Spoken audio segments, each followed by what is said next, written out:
കുറേ കൂടി നന്നായി പത്രം ലേഔട്ട് ചെയ്ത് പേഴ്സണലി എനിക്ക് തോന്നിയത് മാതൃഭൂമിയാണ്. മാതൃഭൂമി കുറേ കൂടി വൃത്തിയായിട്ട് പലതരത്തിലുള്ള വാർത്തകൾ അടുക്കി ഭംഗിയോടുകൂടി അത് അവതരിപ്പിച്ചിട്ടുണ്ട്. അതിൽ ആദ്യത്തെ വാർത്ത എന്ന് പറയുന്നത് വിപണിക്ക് കലികാലം എന്നുള്ളതാണ്. ട്രംപിൻ്റെ പുതിയ തീരുവ അത് ഇന്ത്യക്ക് 25%, ഓഗസ്റ്റ് 7-ന് അത് പ്രാബല്യത്തിൽ വരും. 70-ലേറെ രാജ്യങ്ങൾക്കാണ് ഈ കാര്യം ബാധിക്കുക എന്നുള്ളതാണ്. അത് വളരെ ഗംഭീരമായി അത് ചെയ്തിട്ടുണ്ട്. അതിൽ ഗോപികൃഷ്ണൻ്റെ ഒരു കാർട്ടൂണുണ്ട്. അതുകൊണ്ട് അരിശം തീരാത്തവന പുരയുടെ ചുറ്റും മണ്ടി നടന്നു എന്ന് പറഞ്ഞുകൊണ്ട് എന്തൊക്കെയാണോ ട്രംപ് കാണിച്ചു കൂട്ടിക്കൊണ്ടിരിക്കുന്നത് എന്നുള്ളതിനെക്കുറിച്ച് കൃത്യമായി പറയുന്നുണ്ട്. ഏതൊക്കെ രാജ്യങ്ങൾക്ക് എത്ര ശതമാനം, ബ്രസീലിന് 50% തൊട്ട് പാകിസ്ഥാന് 19% വരെ ചുങ്കം ചുമത്തുന്നതുമായി ബന്ധപ്പെട്ട വാർത്തയും വളരെ കൃത്യമായി അതിൽ നൽകിയിട്ടുണ്ട്. അതാണ് അതുമാത്രമല്ല, അതിൽ തന്നെ നമ്മൾ നോക്കുമ്പോൾ പേജ് 8-ൽ വീണ്ടും മാതൃഭൂമി ഈ വാർത്ത നൽകിയിട്ടുണ്ട്. അത് കേരളത്തെ ബാധിക്കുന്ന വാർത്തയാണ്.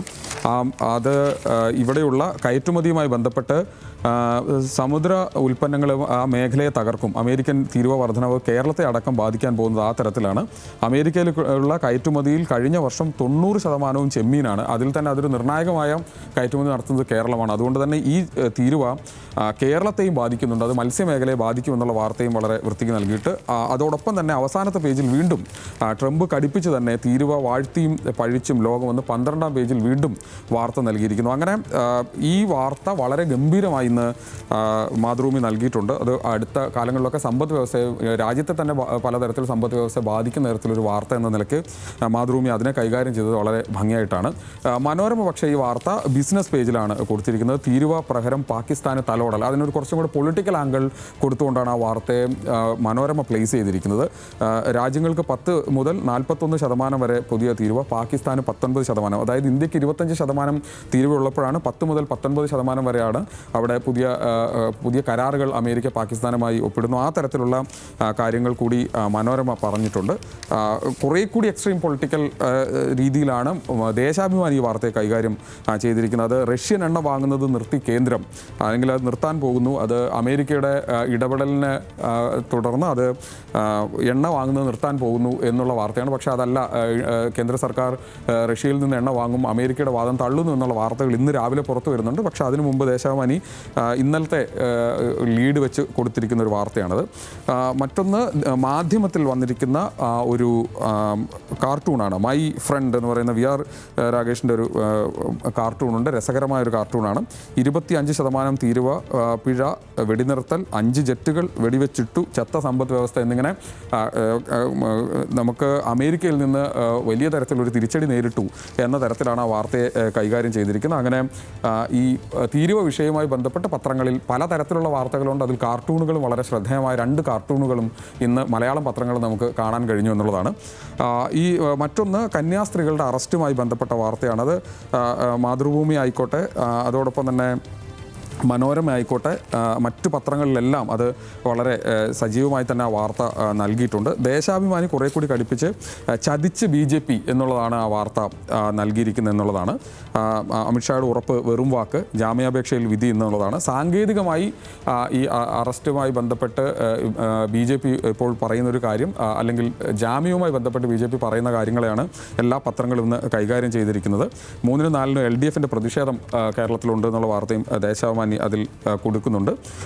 ജാമ്യ വ്യവസ്ഥയെ സാങ്കേതികമായി എതിർത്ത് ഛത്തീസ്ഗഡ് സർക്കാർ കന്യാസ്ത്രീകളെ കസ്റ്റഡിയിൽ വേണ്ടെന്ന് പ്രോസിക്യൂട്ടർ, അതായത് കസ്റ്റഡിയിൽ വേണ്ട എന്നുള്ളതാണ്. പരോക്ഷമായി ജാമ്യാപേക്ഷയെ എതിർത്തു എന്നുള്ള കാര്യം ഇന്ന് എല്ലാ പത്രങ്ങളും കൃത്യമായി കൊടുത്തിട്ടുണ്ട് എന്നുള്ളതാണ് നമുക്ക് കാണാൻ കഴിയുന്നത്. കന്യാസ്ത്രീകളുടെ കാര്യത്തിലുള്ളതാണ്. മറ്റൊരു പ്രധാനപ്പെട്ട വാർത്ത ഇന്നലെ സംഭവിച്ചത് അത് ദേശീയ അവാർഡ് പ്രഖ്യാപനമാണ്. അത് ഏറ്റവും ഗംഭീരമായ ലേഔട്ട് കൊണ്ട് ഭംഗിയായി ചെയ്തിരിക്കുന്നത് മനോരമ പത്രമാണ്. മനോരമ പത്രത്തിൻ്റെ മാസ്റ്റ് ഹെഡ്, അതായത് പത്രത്തിൻ്റെ പേര് വരുന്ന ഇടം മുതൽ ഫോട്ടോകളാൽ നിറച്ചിരിക്കുന്നുണ്ട്. ഒരു സൈഡിൽ ഉർവശിയുണ്ട്, മറു സൈഡിൽ വിജയരാഘവനുണ്ട്, റാണി മുഖർജി, അതോടൊപ്പം തന്നെ മികച്ച നടനുള്ള അവാർഡ് പങ്കിട്ടിട്ടുള്ള ഷാരൂഖ് ഖാനും വിക്രാന്ത് മാസി അടക്കമുള്ളവരുടെ ഫോട്ടോ ഗംഭീരമായി പ്ലേസ് ചെയ്തുകൊണ്ടാണ് ആ കാര്യം ചെയ്തിരിക്കുന്നത്.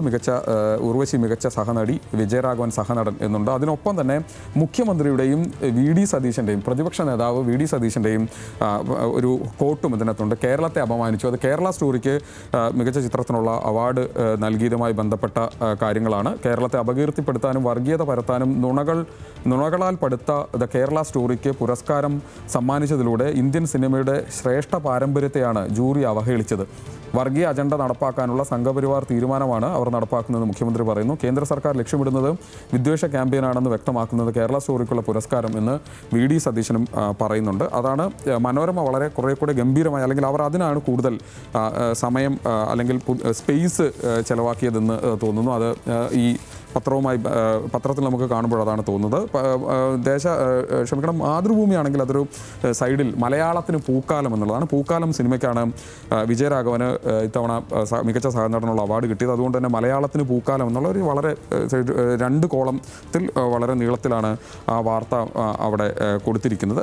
ഇതിൽ നിന്നൊക്കെ കൗതുകമായി നമുക്ക് പറയാൻ പറ്റുന്നൊരു പേജ് അത് ഉള്ളത് നമുക്ക് കാണാൻ കഴിയുന്നത് കേരള കൗമുദിയിലാണ്. കേരള കൗമുദിയിൽ ഈ പത്രത്തിനൊക്കെ വാർത്തയിലിടയിൽ 4-ാം പേജിലൊരു വാർത്തയുണ്ട്. അത് എൻ്റെ ജീവിതമാണ് പകർത്തിയതെന്ന് ചെറുവയൽ രാമനെ സംബന്ധിച്ച വയനാട്ടിലുള്ള ചെറുവയൽ രാമനെ സംബന്ധിച്ച് MK രാമദാസ് തയ്യാറാക്കിയ ഡോക്യുമെൻ്ററിക്ക് ഇത്തവണ അവാർഡുണ്ട്. അദ്ദേഹം നെൽകൃഷിയുമായി ബന്ധപ്പെട്ട അദ്ദേഹത്തിൻ്റെ പ്രവർത്തനങ്ങൾക്ക് ആണ് ആ അവാർഡ് കിട്ടിയിരിക്കുന്നത്. Negal the chronicle of the paddy man എന്ന ആ ഡോക്യുമെൻ്ററിക്ക് ഇത്തവണ ദേശീയ അവാർഡ് ലഭിച്ചിരിക്കുന്നു. അതിൻ്റെ ആ വാർത്ത പക്ഷേ മറ്റു പത്രങ്ങളിൽ അങ്ങനെ കണ്ടില്ല. വളരെ ആ തരത്തിൽ അത് ഹാൻഡ് പിക്ക് ചെയ്തിട്ടുണ്ട് എന്നുള്ളത് വളരെ ശ്രദ്ധേയമാണ്. അത് ചെറുവേൽ രാമൻ്റെ അതോടൊപ്പം തന്നെ MK രാമദാസിൻ്റെയും ഫോട്ടോ വെച്ചുള്ള വാർത്ത ആ തരത്തിൽ പ്ലേസ് ചെയ്യാൻ കഴിഞ്ഞിട്ടുണ്ട് എന്നുള്ളതും ഒരു കാര്യമാണ്. അത് നമുക്കങ്ങനെ കാണുമ്പോൾ ഒരു കൗതുകമുള്ള, പ്രത്യേകിച്ച് വയനാട്ടുകാരെന്ന നിലയ്ക്ക് എനിക്ക് വളരെ സന്തോഷം തോന്നിയ ഒരു കാര്യമാണ്.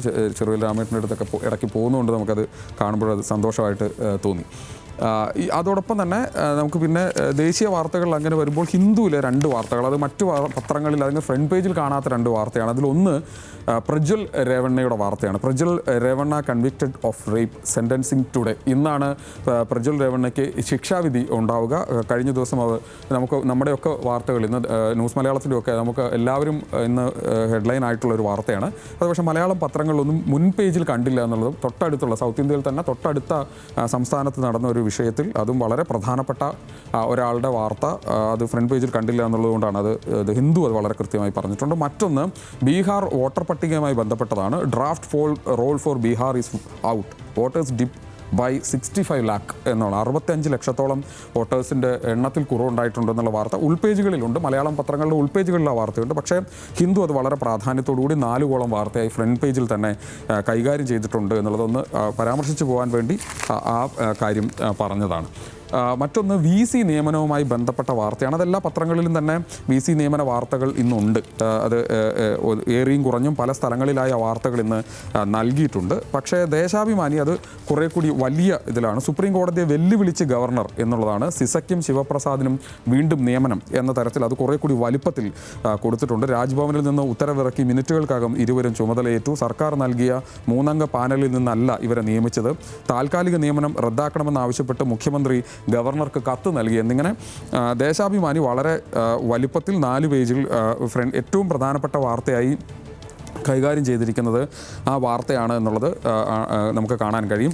സമാനമായി തന്നെ മറ്റൊരു പത്രം കൂടി ആ വാർത്ത ആ തരത്തിൽ കൈകാര്യം ചെയ്തിട്ടുണ്ട്. അത് മാധ്യമമാണ്. മാധ്യമം അത് സർക്കാർ പാനൽ തള്ളി വീണ്ടും പോരെന്നുള്ളത് അവരുടെ പ്രധാനപ്പെട്ട ഹെഡ്ലൈനായി ഇന്ന് ഉപയോഗിച്ചിരിക്കുന്നത് ഈ വാർത്തയാണ്. അവരും 4 കോളം വാർത്തയിൽ വളരെ വലിപ്പത്തിൽ ആ വാർത്ത കൊടുത്തിട്ടുണ്ട്. വീണ്ടും ഗവർണറുടെ താൽക്കാലിക VC നിയമനം റദ്ദാക്കണമെന്ന് മുഖ്യമന്ത്രിയുടെ കത്ത്. KTUവിൽ ശിവപ്രസാദും ഡിജിറ്റൽ സർവകലാശാലയിൽ സിസ തോമസും വീണ്ടും VCമാർ. നടപടി സുപ്രീം കോടതി വിധിയുടെ ലംഘനമെന്ന് മുഖ്യമന്ത്രി എന്ന് പറയുന്ന തരത്തിൽ അത് കുറേ കൂടി വലിപ്പത്തിൽ വളരെ അങ്ങനെയാണ് ആ മാധ്യമം ആ വാർത്തയെ പ്ലേസ് ചെയ്തിരിക്കുന്നത് എന്നുള്ളത് നമുക്ക് കാണാൻ കഴിയും. മറ്റൊന്ന് നമ്മൾ ഇന്ന് എല്ലാവരെയും ഇന്നലെ രാത്രി ഇന്ന് രാവിലെയൊക്കെ വളരെ ഞെട്ടലോടുകൂടി കേട്ട ഒരു വാർത്തയാണ്.